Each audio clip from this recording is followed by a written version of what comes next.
June 6, 1944. The pre-dawn mist clung to the jagged cliffs and sand of Normandy's beaches. The cold Atlantic water lapped at the sides of the Higgins landing boats, rocking gently under the weight of hundreds of anxious soldiers. Breath misted in the chill air, helmets pressed tight, rifles cradled. Men whispered final words to themselves or to the soldier beside them from the shore. Faint silhouettes of German pillboxes and machine gun nests pierced the horizon. The sound of distant artillery echoed, a grim percussion announcing the chaos to come. The tide, a slow silver current, pushed the boats forward toward fortified sands that had been prepared for their slaughter. Every man knew the odds. Every man feared the first steps onto the beach. Yet, there was a strange clarity in that fear, a singular focus, a discipline that only comes when survival and duty intersect. Suddenly, the order came. Engines roared. The boats surged.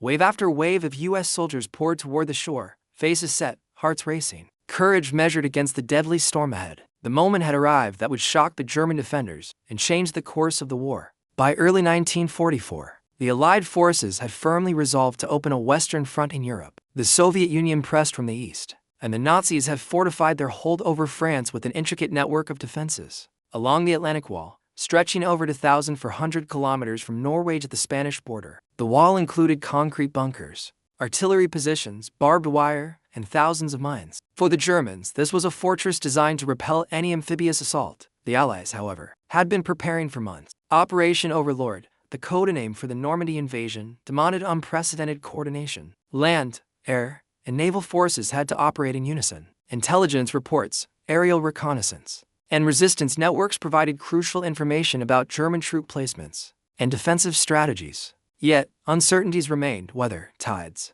and the reliability of landing craft could determine success or failure. Central to the plan were Higgins boats, shallow draft, flat-bottomed landing craft capable of carrying infantry, vehicles, and equipment directly onto the beaches. Invented by Andrew Higgins, these boats had become a symbol of modern amphibious warfare. Their design allowed them to surge past obstacles and deliver soldiers with minimal delay, a capability critical for the massive, tightly timed assault plan for Normandy. The German forces occupying Normandy were a mix of regular Wehrmacht units and Ostbattalions, often poorly trained and spread thin along the coastline. Commanders like Field Marshal Erwin Rommel had insisted on heavy fortifications, obstacles in the water, and strategic placement of machine guns and artillery. Rommel's aim was to break any landing in the first moments, annihilating attackers before they could consolidate on the beach. For the U.S. forces, the stakes were existential. The 1st and 29th Infantry Divisions, along with airborne units from the 82nd and 101st, had trained rigorously in amphibious assaults, studying every detail of the German fortification. Every drill,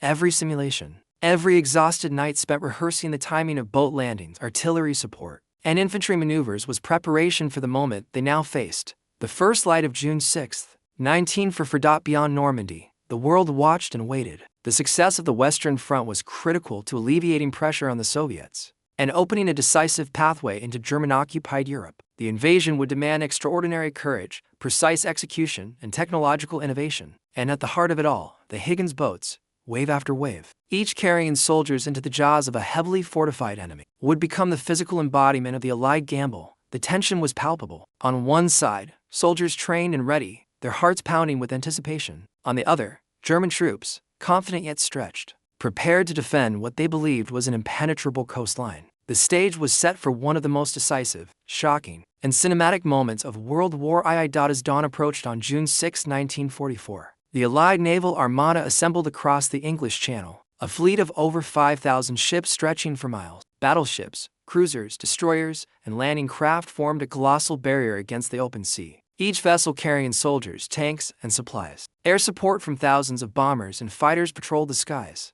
tasked with neutralizing German fortifications and preventing reinforcements from reaching the coast. The timing of the landing was meticulously calculated. Tides, moonlight, and weather were critical. A misjudged tide could leave Higgins' boats stranded or sweep them into deadly obstacles. A poorly timed moon phase could illuminate the assault, giving German gunners perfect visibility. Planners relied on detailed meteorological reports and long-range reconnaissance to predict the only viable window for the invasion. The early morning of June 6th, German commanders, however, remained formidable adversaries. Field Marshal Rommel had anticipated an invasion, focusing on the deployment of infantry, artillery, and minefields along the beaches. Machine gun nests, anti-tank obstacles, and concealed mortars created a layered defense designed to halt any landing at the water's edge. Morale among German troops was high. They believed the Atlantic Wall was impregnable. Yet, the distribution of forces was uneven, and reserves were positioned far inland to respond quickly to a concentrated landing. Training and coordination among U.S. forces had been exhaustive. Soldiers rehearsed beach assaults under simulated fire, learning to disembark rapidly from Higgins boats while under enemy fire. Commanders ensured that each unit understood its objectives: secure the beach, neutralize strong points, and push inland. Coordination with naval gunfire and airborne divisions was essential, and radio communications were tested rigorously. The landing required precision timing, discipline, and an unwavering commitment to the mission. Technology played a pivotal role. Higgins boats, with their flat-bottomed hulls and ramps, could land troops directly onto the sand, bypassing many obstacles that traditional ships could not overcome. Each craft carried up to 36 fully equipped soldiers, delivering them at speed into the teeth of enemy fire. Tanks, jeeps, and artillery followed in subsequent waves, ensuring that the initial landing was reinforced. Before German defenders could mount an effective counterattack, the psychological stakes were immense. Soldiers faced the certainty of danger, mines, machine guns, artillery, and the chaos of a beach under fire. Yet they also carried the weight of strategic importance. The success of Normandy would open the Western Front, relieve pressure on the Soviet, and mark the beginning of Germany's retreat in Europe. Every decision, every step in the Higgins boat, would have consequences far beyond the sand and surf. As the first glimmers of light touched the horizon, the Atlantic waters glimmered like liquid steel. From the German bunkers, the defenders squinted through periscopes and machine gun sights.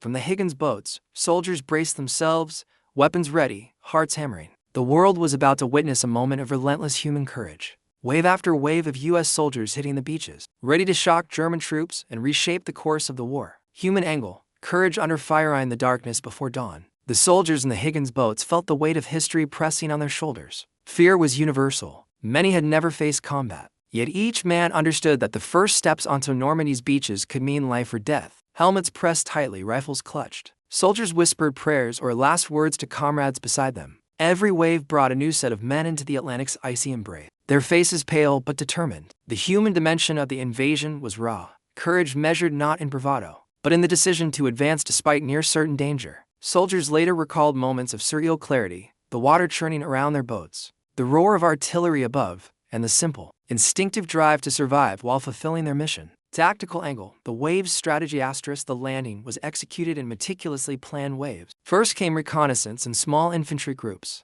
tasked with neutralizing machine gun nests and clearing obstacles. Successive waves brought larger groups of soldiers, engineers, and weapons. Each wave's timing was synchronized with naval bombardment, designed to suppress German defenses just enough to allow troops to reach the beach. The strategy relied on repetition and endurance. Overwhelming force applied consistently would exhaust the enemy's ability to respond effectively. The German troops were stunned as boat after boat reached the shoreline, defying expectations that the Atlantic Wall could stop them. The tactical genius lay in relentless pressure and precise sequencing, ensuring that the beaches were secured step by step.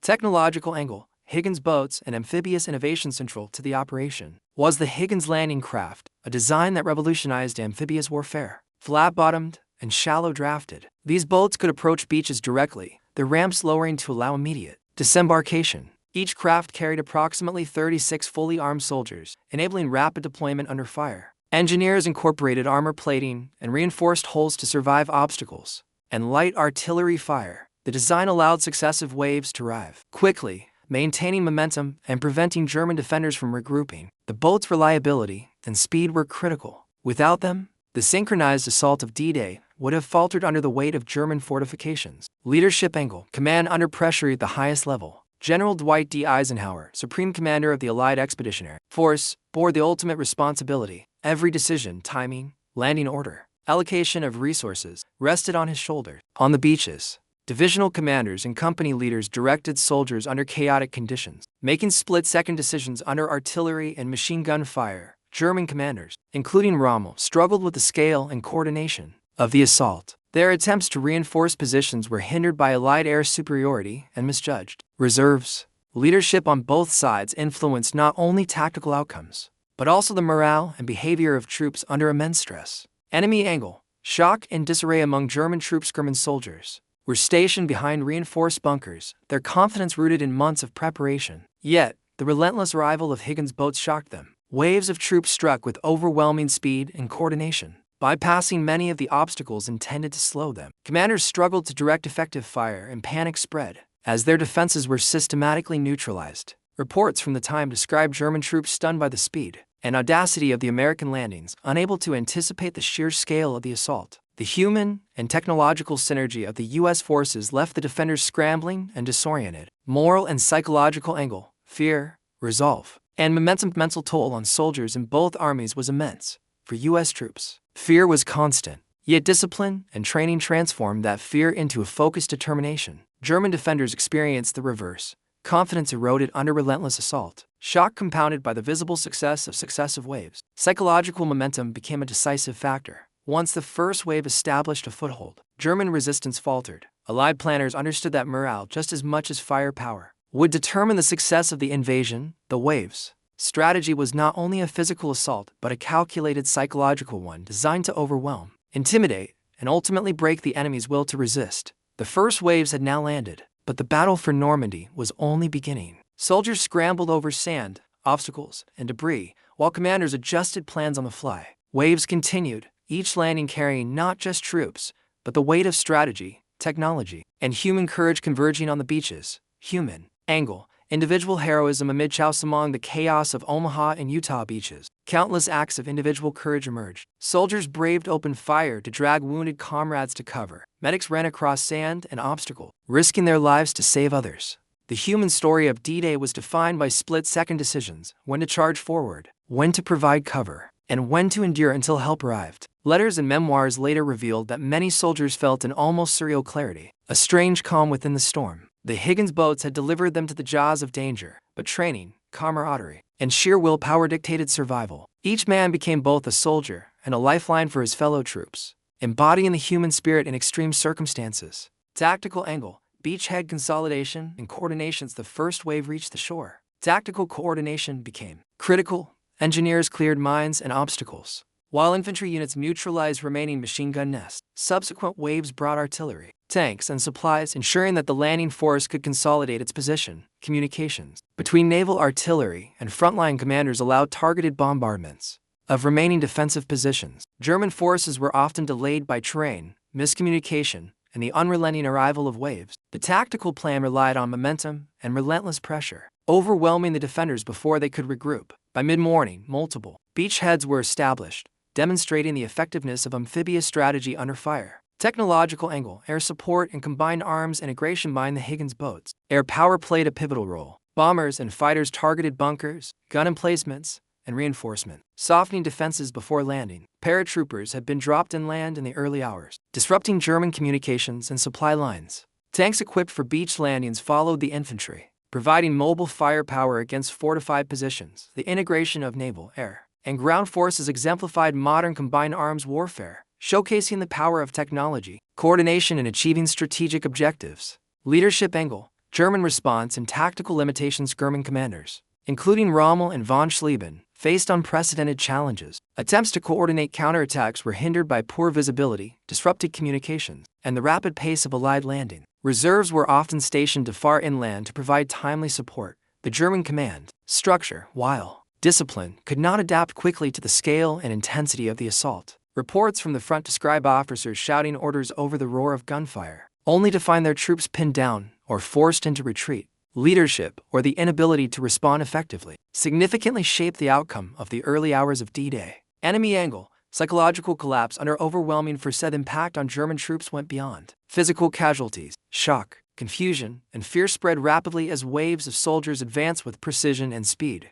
Many defenders abandoned positions or hesitated to fire, unsure of how to respond to the seemingly endless assault. Psychological collapse compounded tactical failures, reducing resistance in key areas. For the Allies, this unintended effect magnified the success of the operation. Overcoming the Atlantic Wall was not just a matter of firepower, but of breaking the enemy's will through sustained, coordinated pressure. Moral and psychological angle. The weight of sacrifice. Both sides faced moral and psychological pressures. U.S. soldiers carried the burden of knowing that failure could prolong the war and cost thousands of lives. German troops, trained to believe in the invincibility of their fortifications, faced the moral shock of witnessing overwhelming force breach their defenses. The waves of Higgins boats were more than a military tactic. They were a psychological instrument, demonstrating the relentless nature of modern warfare and the human cost inherent in strategic decisions. Courage, fear, resilience, and despair intertwined, shaping the battlefield in profound and enduring ways. The waves continued unceasing, each landing a testament to human courage, tactical brilliance, and technological innovation. By late morning, the beaches were transformed from death traps into footholds for the Allies, signaling a pivotal shift in the European theater. Every boat, every soldier, and every decision contributed to a moment that would forever define amphibious warfare. The first light of June 6, 1944, broke over Omaha Beach, illuminating the sand and sea in a harsh, gray dawn. The roar of naval bombardment reverberated across the coast as Higgins' boat surged forward, engines straining against the tide. Soldiers gripped rifles and helmets, hearts pounding with a mixture of fear and resolve. The surf tossed them violently, tossing men into waist-deep water before the ramp dropped onto the sand. Machine guns opened from fortified bunkers. Bullets tore through the air, striking sand, water, and occasionally a soldier. Mortar shells erupted in clouds of smoke and shrapnel, sending men diving for cover. Yet, despite the chaos, the waves did not falter. The synchronized assault of hundreds of landing craft delivered soldiers relentlessly, one after another, like steel pouring onto the shore. Amidst the carnage, individual acts of heroism emerged. Sergeant John Steele famously braced against a cliffside, drawing fire away from his men, while medics dashed repeatedly across open sand to drag the wounded into shallow craters. Engineers leapt from boats to dismantle obstacles, exposing themselves to enemy fire to open a path for tanks and follow-on troops. Every wave brought more soldiers, reinforcing positions and pushing inland despite staggering casualties. German defenders were overwhelmed. Field reports from the time described troops frozen in shock, unable to adapt to the rapid influx of attackers. Communication lines broke under artillery fire, and machine gun crews exhausted their ammunition within minutes of sustained engagement. The Atlantic Wall, meant to be an impenetrable barrier, was being breached wave by wave. Commanders shouted orders, but the tide of soldiers had become a force too vast, too coordinated, and too relentless. The sheer scale of the landing stunned both sides. For the American, the coordination of Higgins' boats, naval bombardment, and airborne drops created an almost unstoppable momentum. For the Germans, it was a crisis, entrenched defenses crumbling under the onslaught of well-trained troops delivered with technological precision. By mid-morning, the first sectors of Omaha Beach had been secured. Soldiers who had survived the landing began consolidating positions, setting up defensive perimeters against counterattacks. Tanks began rolling off the later waves of Higgins' boats, providing mobile firepower that neutralized remaining bunkers and machine gun nests. Engineers continued clearing obstacles, ensuring that supply lines could follow. The psychological impact was immediate. German soldiers who had initially been confident now struggled to maintain composure. Panic spread among units unable to respond effectively to the continuous waves of attackers. In the chaos, small pockets of resistance were isolated and systematically eliminated. Every wave, every landing, every footstep on the sand carried a weight far beyond its physical presence. The beach became a living testament to human courage, tactical genius, and technological innovation converging in a single, decisive moment. The Germans were no longer merely defending a coastline. They were facing a storm they could neither predict nor withstand. As the morning progressed, it became clear the first stage of D-Day had succeeded, and the tide had irrevocably turned in favor of the Allies. Yet, the battle for Normandy was far from over, and the struggle inland would test every ounce of endurance, strategy, and resolve. By late morning, the Higgins boats continued to pour onto the beaches, now reinforced by tanks, artillery, and engineers. Waves of soldiers surged forward, navigating barbed wire, craters, and the wreckage of previous assaults. The beach, once a static defensive line, had become a chaotic battleground dominated by motion, coordination, and sheer human determination. Inland, the fighting intensified. German defenders attempted counterattacks, but mobility was limited. The precision and timing of Allied landings ensured that each counterattack was met with concentrated fire from multiple directions. Mortar teams, snipers, and machine guns positioned by advancing U.S. soldiers targeted exposed positions, gradually eroding German control. The Higgins boat's ability to sustain a continuous flow of reinforcement allowed the Allies to maintain momentum despite heavy losses. On Omaha Beach, soldiers overcame obstacles by improvising under fire. Wooden ramps became ladders over debris. Craters provided cover as troops advanced toward German bunkers. Casualty rates were high, yet determination never faltered. Each soldier understood that retreat was not an option. The landing was the fulcrum on which the success of the Western Front depended. German commanders struggled to respond. Orders were delayed, units became isolated, and morale began to crumble. Soldiers entrenched in pillboxes and fortified positions faced relentless pressure from multiple directions. Reports later indicated that many defenders simply could not comprehend the speed, coordination, and volume of successive waves. The psychological shock compounded the physical devastation. The Germans were experiencing a collapse of both defensive capability and morale. Meanwhile, airborne divisions dropped behind enemy lines earlier that morning, disrupting communications, seizing bridges, and blocking reinforcements.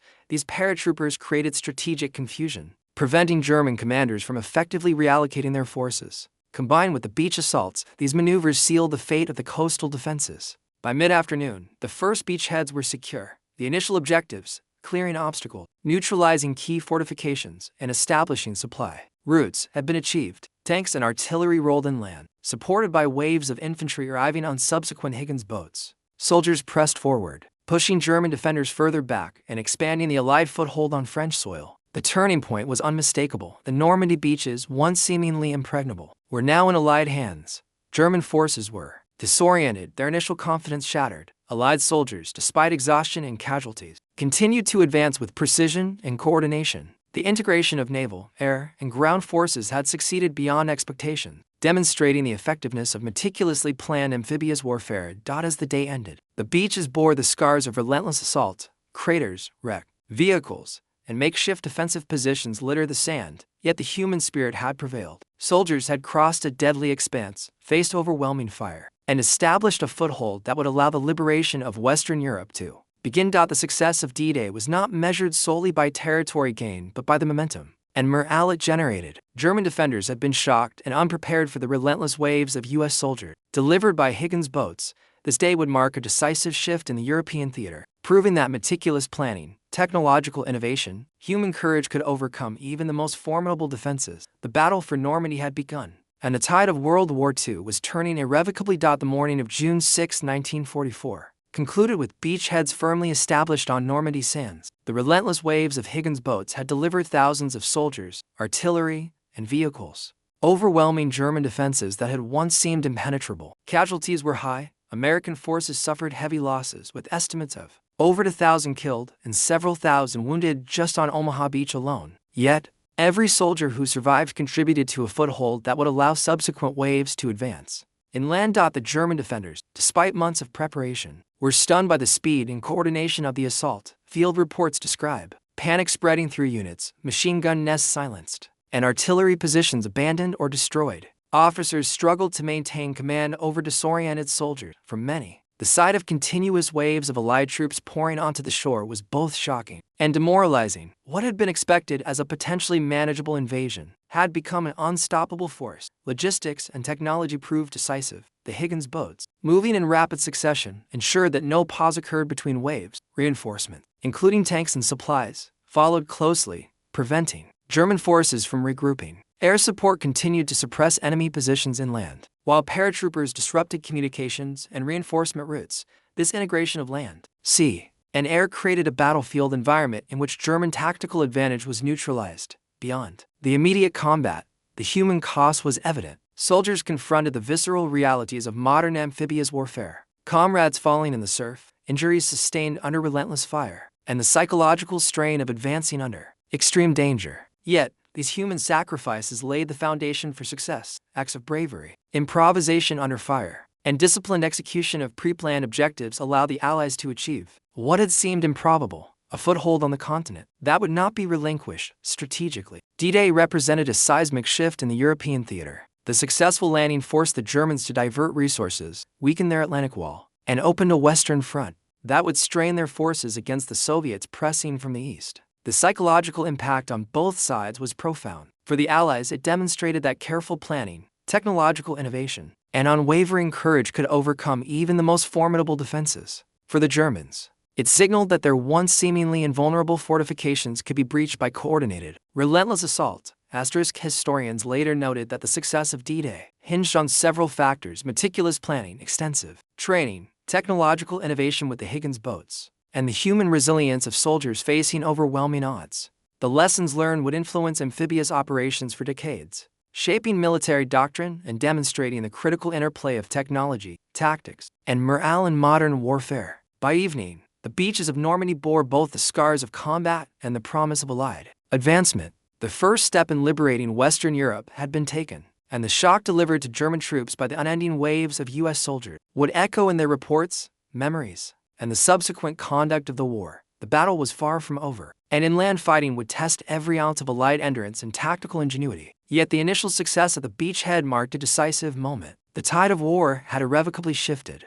In the days following June 6, 1944, the Allied foothold in Normandy expanded steadily. Reinforcements, supplies, and heavy equipment poured across the beaches via Higgins boats, ensuring that initial gains could be consolidated into operational momentum. The German response remained fragmented. Attempts to mount counterattacks were repeatedly thwarted by coordinated fire from naval artillery, advancing infantry, and supporting airstrikes. The initial shock experienced by German defenders during the landing continued to resonate, creating delays and confusion that the Allies exploited ruthlessly. The human cost of the invasion remained staggering. Thousands of soldiers faced severe injuries or death. Yet the determination to secure a beachhead drove successive waves forward. Survivors recounted the chaos of sand and surf littered with casualties, the screams of the wounded, and the relentless rhythm of landing craft delivering reinforcements.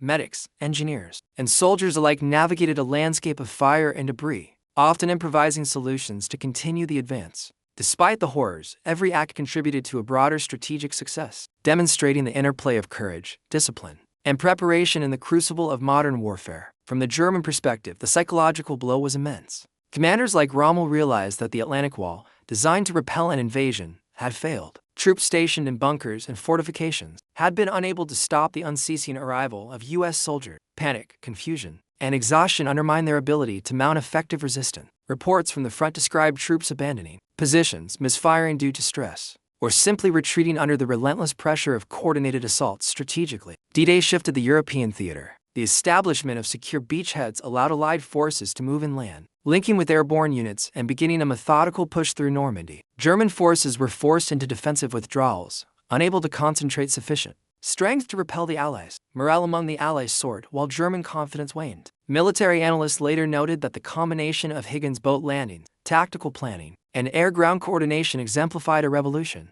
in amphibious operations. Lessons learned during D-Day would shape subsequent operations, from the liberation of France to modern amphibious doctrines. Beyond the military and strategic outcomes, D-Day carried profound human and symbolic significance. It demonstrated that preparation, innovation, and perseverance could overcome entrenched defenses and seemingly insurmountable odds. Soldiers' courage under fire highlighted the resilience of the human spirit. The relentless waves of troops landing from Higgins' boats, facing deadly fire with unwavering resolve, became an enduring image of determination and sacrifice. Stopped by the end of June, the initial D-Day objectives had been achieved. Omaha, Utah, Gold, Juneau, and Sore Beaches were secured. Allied forces had established a permanent foothold in Europe, setting the stage for the liberation of occupied territories. The shock delivered to German troops by the unstoppable wave of U.S. soldiers would reverberate throughout the remainder of the Normandy campaign, reshaping German defensive strategy and forcing a reevaluation of tactical assumptions. The aftermath of D-Day was not merely territorial. It was a testament to the effectiveness of meticulous planning, technological innovation,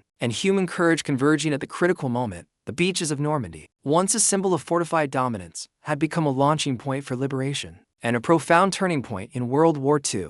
D-Day was more than a military operation. It was a human crucible where courage, discipline, and technology collided with the brutality of war. The relentless waves of Higgins' boats, each carrying soldiers into almost certain danger, symbolized the audacity and resolve that defined the Allied effort. The shock inflicted on German defenders was not just tactical, it was psychological, a demonstration of how meticulous planning, innovation, and sheer perseverance can redefine the battlefield. The Normandy landings reshaped warfare. Higgins' boats exemplified amphibious ingenuity, allowing forces to project power directly onto hostile shores. Combined with naval artillery, air superiority, and airborne operations, D-Day revealed the importance of integrated strategy, where land, sea, and air operate in harmony. These lessons extended beyond World War II, influencing military doctrine for decades and cementing the role of technology in achieving decisive outcomes. Yet the operation's true significance lies in its human dimension. Soldiers face fear, chaos, and death, yet advanced wave after wave. Medics risked their lives repeatedly. Engineers dismantled obstacles under fire.